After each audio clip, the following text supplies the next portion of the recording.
All right, guys, that took a little bit of longer time than I fully expected. So, guys, as we tune in today, we're going to have a quick discussion about technology. The same thing that kind of put me on a delay here is the conversation that we're going to have, considering that the market is ever changing. And with it being ever changing, what we need to be as real estate agents, as successful real estate agents, is adapting to said technology and making sure that whether we use it or we don't use it, that we're at least being responsible about understanding what's entering into the market.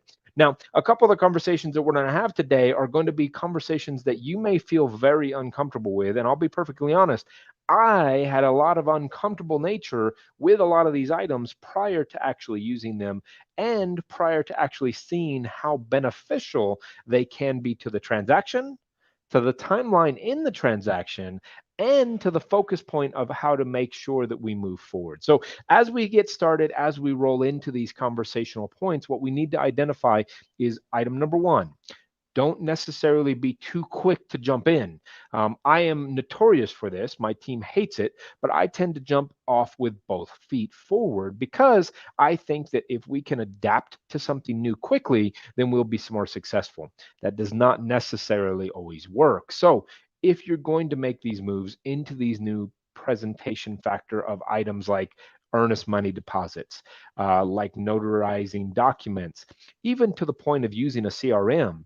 Guys, I will tell you a quick story. Going back a little while, I was going to move over to a new CRM. Now, my team had just gone through a massive transition, and we had already gone through a bunch of actual headaches in business. And when I presented them with the fact that I had signed up for a new CRM and we were going to move over to that, I had a full rejection. Everybody hated it, everybody didn't want to do it, and everybody wasn't prepared. Now, even if the CRM had been amazing, doesn't matter, because the reality was is that I had thrown too much at them at too fast of a pace. And that sometimes can be the biggest headache in this business, is that the pace that we move at is so fast that by the time we do make a move, something else has already taken it over.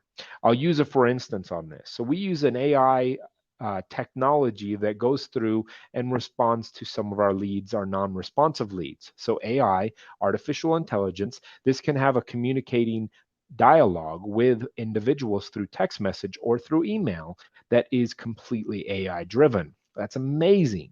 But now our CRM is offering a product that's very similar as that AI technology. So, should we jump ship, go straight to our CRM because it brings it all encompassing into one thing? Well, the answer is I would have done that, but my team said, no, let's look at it first. Let's see if it works. Let's test it before we make that move.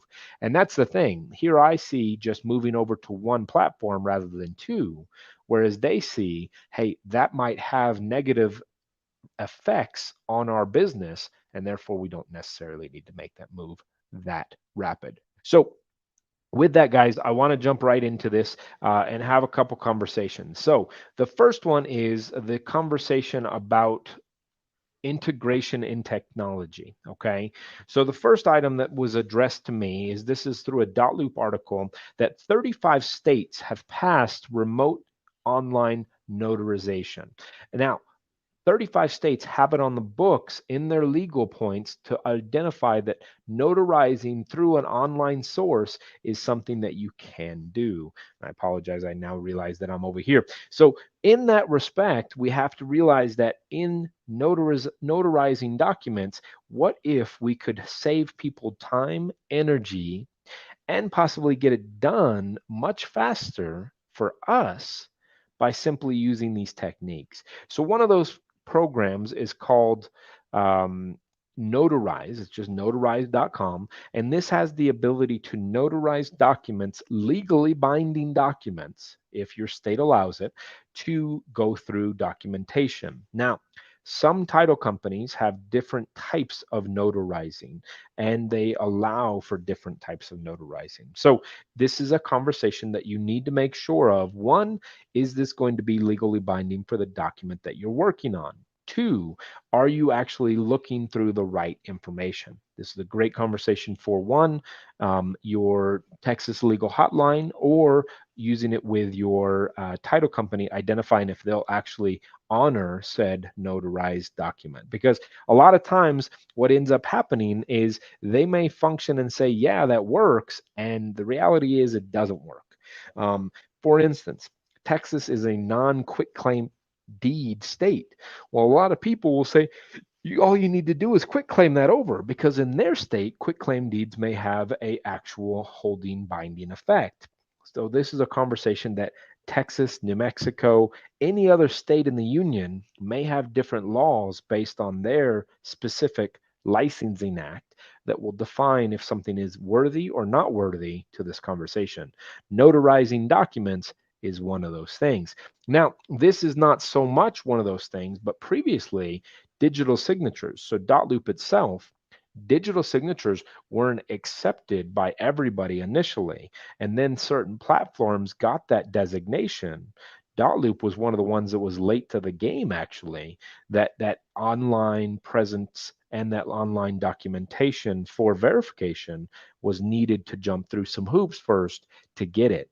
Now Dotloop is satisfied across the board. So this is something that it doesn't always come right to fruition right away, but over time it actually may. Another one that's a big one is something that we've had a conversation about on this channel a couple times is Zocum. And you know what, guys, I just realized that I've been talking about these programs and not even talking to you.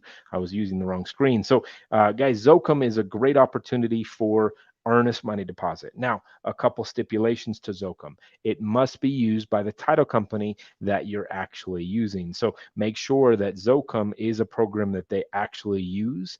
And if they are, this is a great resource to earn and get earnest money quickly and make sure that it's taken care of. So Zocum is a great opportunity. And I'm just going to go back because you guys weren't on the screen and show you this one again. That's notarized.com. Once again, you can legally notarize documents online by having two cameras up, as you can notice right here in the picture, two cameras up to show that it is the individual, and documenting who that person is through all your standard licensure or other documents like passports and so on and so forth. So great opportunity, great avenue for if you need to have that document notarized. I'll use one as an example in Texas. The T47 actually states that it needs to be notarized to make it legally binding. Now, the title company is at the discretion of, so sometimes the title company says, we'll just have them sign a new one at closing. But that's one of those documents that if it is notarized, it becomes legally binding. And the T47 for the survey can save a lot of time and energy as we go through this process. So those are two great documents. There's also a new one called Earnest. This is a great avenue for, once again, earnest money, but make sure that your title company is willing to work with it, because if they're not, it's for all for naught anyway. So just be careful with it and make sure that we're actually using the right documents as we're going through to the right stages. So guys, as I come back over to this, I apologize. Once again, I'll eventually have a director on the side of me that is supervising these cameras and these angles and all the other stuff that's going on in between. But what this comes down to is understanding that technology is something we need to be responsible with. We need to understand that when I got into the business, Zillow wasn't even something that we were dealing with. It wasn't even on the blip of a radar. And now it's something that's very relevant in our market. Same thing goes down to CRM, or customer relationship management. This was something that was just entering into the market, and there were variants of it, but nothing to the robust nature of what we're dealing with today. We have things like artificial intelligence that are entering into the market. We have conversations that are things like we can now take and deposit checks directly from our phone. These are all things that were inevitably going to happen because technology allows us to pace and allows us to scale.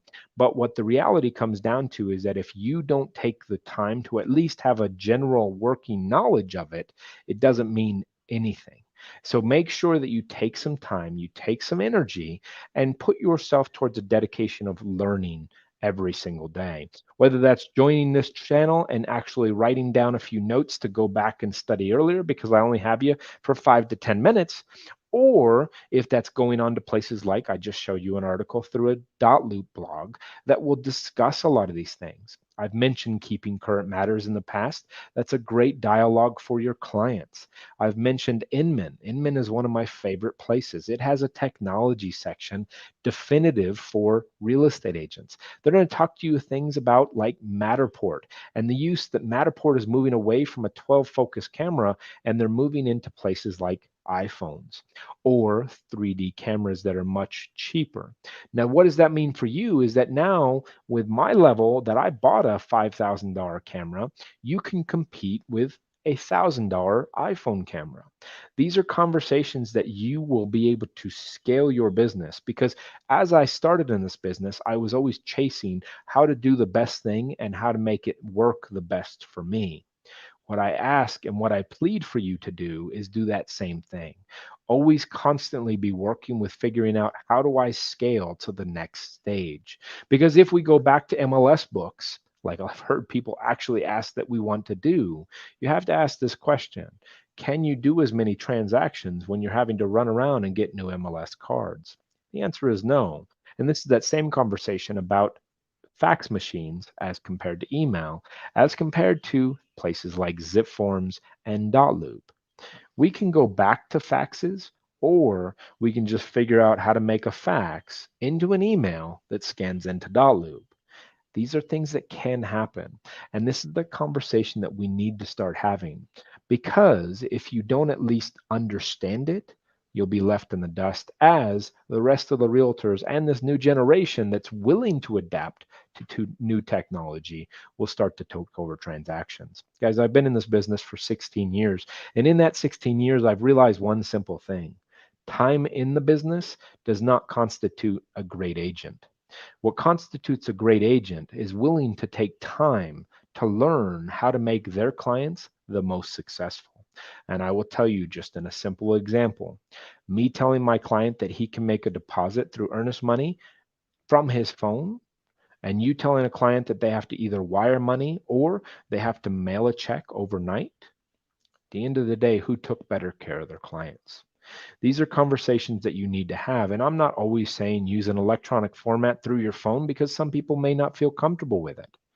But knowing the working knowledge of being able to understand it, that's the key here. Make sure that you open that door. Make sure that you have that conversation. Make sure that you're never willing to shut out an opportunity. Because I use an old adage that Blockbuster was offered to purchase Netflix at the very beginning of their infancy. They believed that it wasn't worth their time, energy, or money.